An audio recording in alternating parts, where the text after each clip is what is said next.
Sometimes the views to the big hills can provide great days out in themselves, even if that means not going up the big hills, if that makes sense. And that's what happened on today's adventure. But today's adventure actually started last night or yesterday, and this was us leaving where we'd been the day before, and it wasn't going to take us too long to get to our starting point for the following day, basically up the glen. As you'll see in just a minute, we'd spent a full day, and a rather special day, down at the bottom of the glen, but we were now headed further up the glen, to the top of the glen, for a number of different reasons which I'll come on to in just a minute. So we got parked up with a lovely view north, but as I said earlier on, this was halfway through our weekend away, and the day before I'd had a wonderful experience on a new part of the Three Sisters of Glencoe, essentially, that I hadn't been on before, which was the Annaghdoos West Face and Dinner Time Buttress, and the weather was fabulous, as you can see from this footage. And to top it off, we went for a duke, which it's not something I often do because I'm not usually brave enough, but it was blooming cold, and prior to that we'd also experienced the Northern Lights, and that was one of the reasons we'd moved round to further up the glen to where we were now, because it offered us a view north as the lights were forecast again, as they had been the night before, which was quite special. So anyway, once we'd got parked up, we decided to go for a wee donder. It was a lovely Saturday evening to be outside with views to Glencoe. West Island Way, I suppose. Oh right, hopefully you can see me. The sun's just gone away. So we've come along the West Highland Way from the Glencoe Mountain Resort and just come up to take some pictures, really. And if there's anything decent, I'll put them up in a wee while. Probably the sun's setting, so I might get some shots round the side of the bookie. But it's lovely, it's quite busy here because it's the West Highland Way and it's the middle of summer. But yeah, it's quite nice, isn't it? It's Lovely. Yeah, nice wee spot. Unfortunately, the restaurant there doesn't allow dogs in, so we might not have breakfast there tomorrow, unfortunately. But I know. But we got stocked up. I had 2 cans of Fanta, I had a can of Coke, and we had quarter pounders, nice and healthy. Right, so we'll walk on a bit further, and I'll stick up some shots and time lapse if it's any good now. Let's go. As I alluded to there, we were parked up at the Glencoe ski resort. There's quite a large car park, and you can park there for a donation of £5, or if you want a hookup, it's £20, and it's got a nice restaurant attached to it. But we took a wee donder along the West Highland Way, and I took some time lapse and some photographs as the sun was starting to set.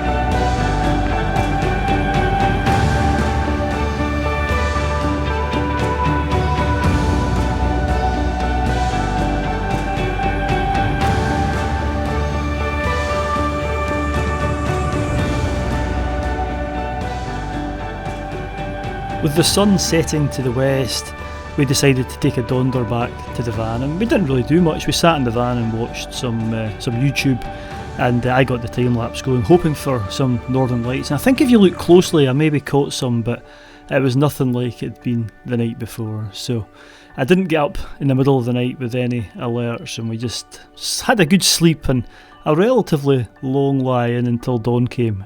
And then I was going to be heading up the mountain, where I had quite a few plans, and I wasn't quite sure which plan was going to win and which route I was going to head up. But it wasn't as nice as the day before, that was for sure.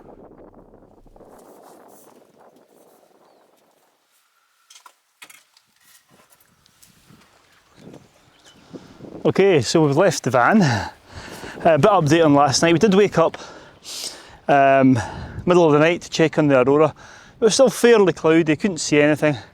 I did put a time lapse up, which you might have seen already. So I usually put that up overnight, so it's hard to see in the back of the wee action camera, because it was an action camera and that time lapse, as to whether we caught any aurora. I think maybe we did on the camera, but anyway, it certainly wasn't the rigmarole the night before.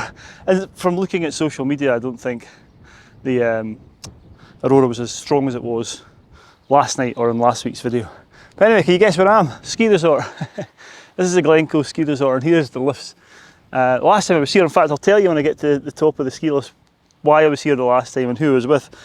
Some of you might know, but they're not on at the moment. They come on in about an hour and a half. It's 7:30. I don't think they start until 9 o'clock. So anyway, up we go. It's a wee bit cloudy. It's 60% chance of cloud-free Monroes, and the hill I'm going to go up is Creesh. I think it's called Creesh. I don't know if that's how you pronounce it. I shall check on the Walk Highlands webpage, the wee pronunciation thing, and get back to you. But I've always called it Creesh.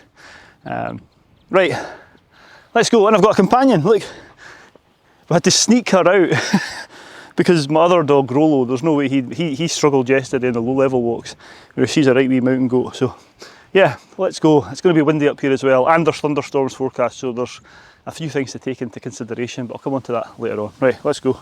Enough talking, let's get walking. Up it went, and the first section which goes up underneath the chairlifts is probably one of the steepest. I was kind of wishing that the chairlifts were running at this point and I could have sneaked up and saved myself a few hundred metres of ascent. But there's a good, a well-eroded path, shall we say, which takes you up onto the first level where the mountain reveals itself. Right, I think I might be moving on to plan B. Don't know if you can see behind me. That's the hill I was hoping to go up. I was speaking nonsense when I said I was going to be going up Creesha.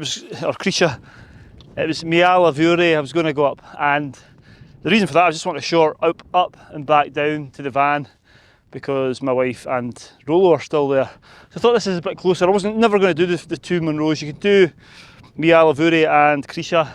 That's the way most people do it, but as I said, I've been up these a couple of times before. I'm not bagging them or anything like that. I was really just going up for the views and a bit of exercise, but there's no views up there, and plan B is going to be put into action, and plan B is where I was on the telly. So I'll explain all in a minute, and I'm hoping I'll get a view from plan B. So let's head on and I'll explain all about me, TV appearance and all that jazz in a wee while. Right, let's go.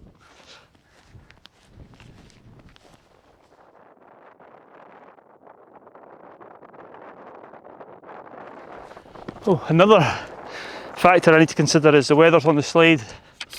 There is forecast, this muggy weather, which we've had specifically yesterday, is breaking today, and there are thunderstorms forecast to come in this afternoon. So let's go, and I'll head up to, I'll not reveal yet, but we'll head up to this viewpoint, and that'll be our walk for today. But it's a lovely, I tell you what, an absolutely cracking viewpoint down into Glencoe and Glen Etive. Right, let's go, come on you.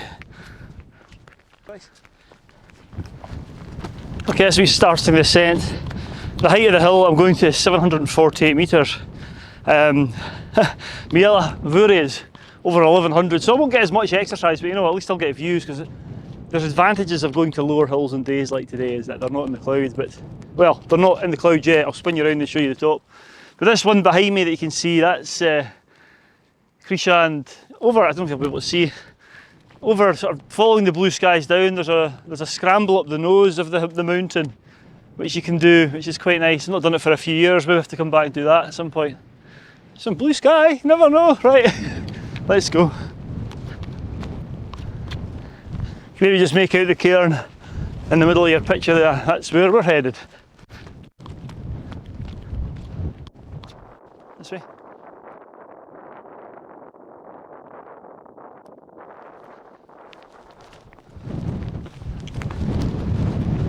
Here we are at the summit. Hey, this is Craig Dhu. I said it's about 750 metres, I think, something round about there. And what a viewpoint it is.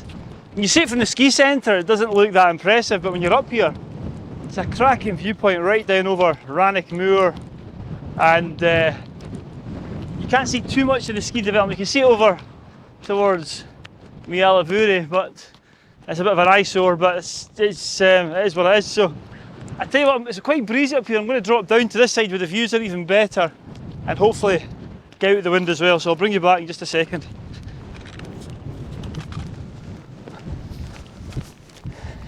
It's like almost a gateway here.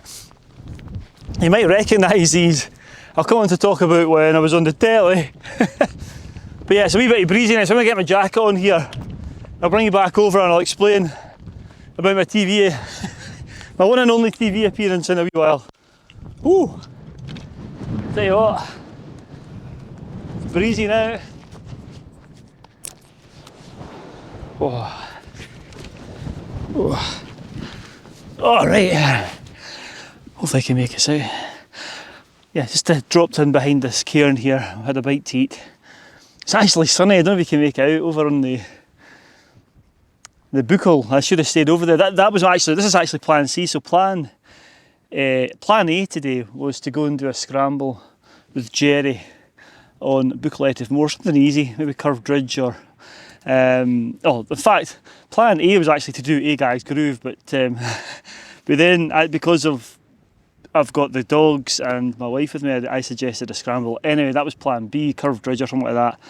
And then Jerry's hurt his knee, so he couldn't make it. So plan C was Awry.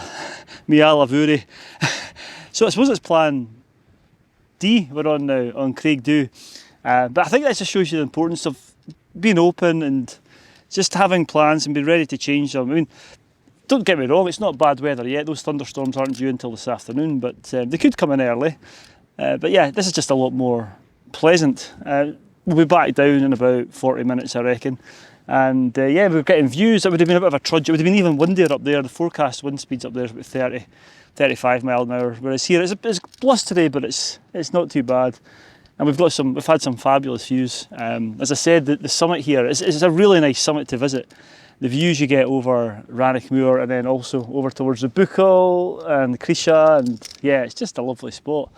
Not bad at all. Oh, and I was going to tell you about when I was on the telly. So Paul Merton does the wonderful show Grand Tours of Scotland. I don't know if you've seen it, but a few years ago he asked if he wanted to meet up, and we camped up here. I camped just over there, and Paul interviewed me as the end sequence of his journey from, I think it was down at Connell Bridge, up Loch Etive, and then culminating with a view over to the Buchel. I can't remember which series it was, but it was the first episode in that series. I want to say series 4. It was called Legends of the West. So that was my 6 minutes or whatever it was of fame. Maybe 7, 8, 9, maybe even 10 years ago now. I don't know. But I think this is his final season this year. So yeah, give it a show. It's been going on for years and years.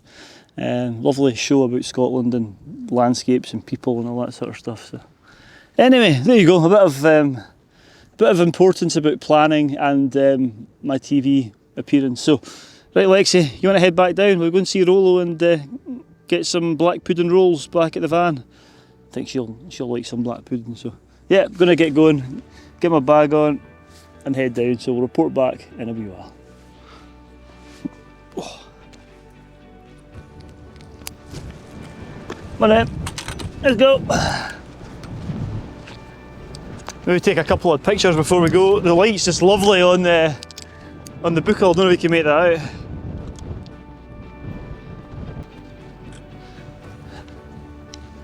Just taking them with the wee camera because I'm using the big camera to film. Obviously, I'll put them up on the screen now if they've come out any good.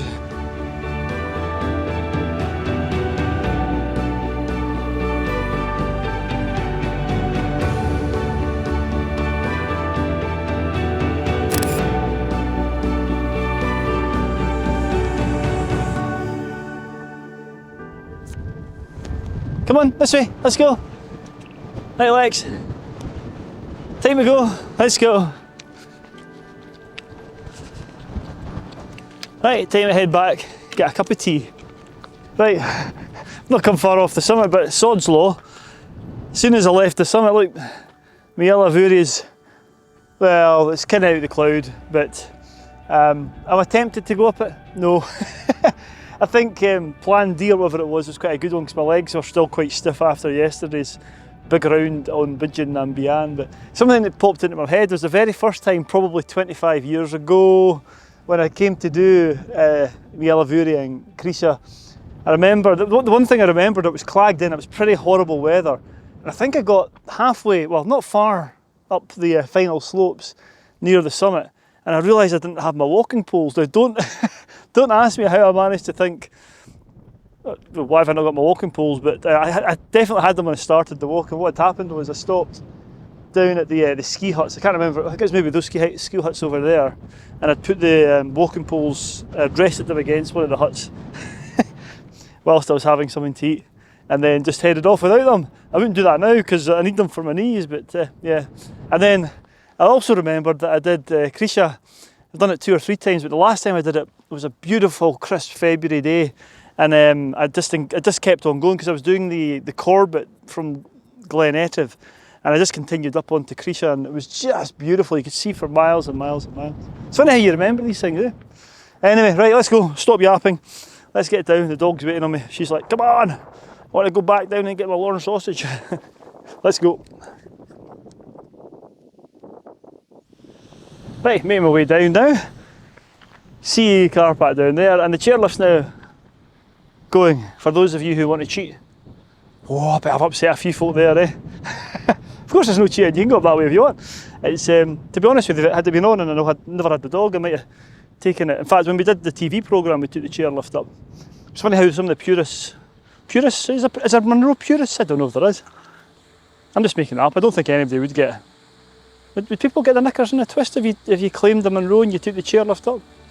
Or do some people start from sea level for every every Munro? Or, and then I suppose doing the other the Glen Ski Centre, doing the ones for there. Oof. I mean, you're going up to about 700 metres in the car. I'm just winding you up. Don't don't comment about how you shouldn't be taking the chairlift up and all that. Please don't. Anyway, I've just phoned Leanne, got a signal here. She's way down at the van and she's putting on the Lorne sausage and black pudding. So hopefully by the time we get down there, I'll have some breakfast. Right, let's go. I'll report back at the van.